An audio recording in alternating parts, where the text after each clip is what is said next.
I think we get with our partners because, well, there's got to be an attraction at the start. But I remember deep into conversation with my wife, probably about an hour or so into our 4-hour first conversation that we ever had, which involved some debate and disagreement. I remember about an hour in going, "Gosh, she's fit," and those two things kind of work together. And as our relationship has gone on, and we will be celebrating 17 years of marriage this summer, then it's got deeper. And I love that she is a wise woman and that she says things that just make me think. She said something the other day about sometimes when we talk to people, we say something and it kind of just bounces off their brokenness. And it just rang a bell inside me. We talk to somebody and it bounces off their brokenness. And I kind of had this mental image, not of it like of saying something that just bouncing off them and back at me, but actually going in, but internally, instead of it going straight to their heart in the way that I meant it, it was just bouncing around inside of them off all the broken pieces of them.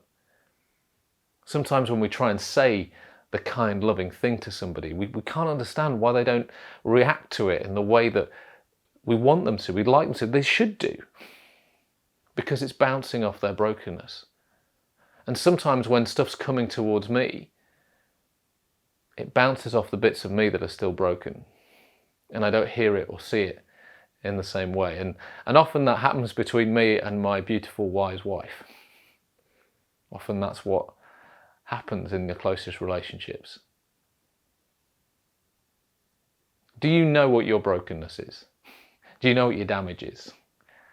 Do you know when somebody's good intention is bouncing off your brokenness? Can you see when you're trying to say something to somebody and they respond badly that maybe it's bouncing off their brokenness? Can we forgive ourselves? Can we forgive each other? The whole message of Jesus was one of forgiveness, of bringing his forgiveness for all of our mess and teaching us to forgive one another that we might have life in its fullness and life that works well. Do you know your brokenness? Can you see when it's affecting the conversation? And could that stop you getting into all those round and round circular messes that we get to in relationship?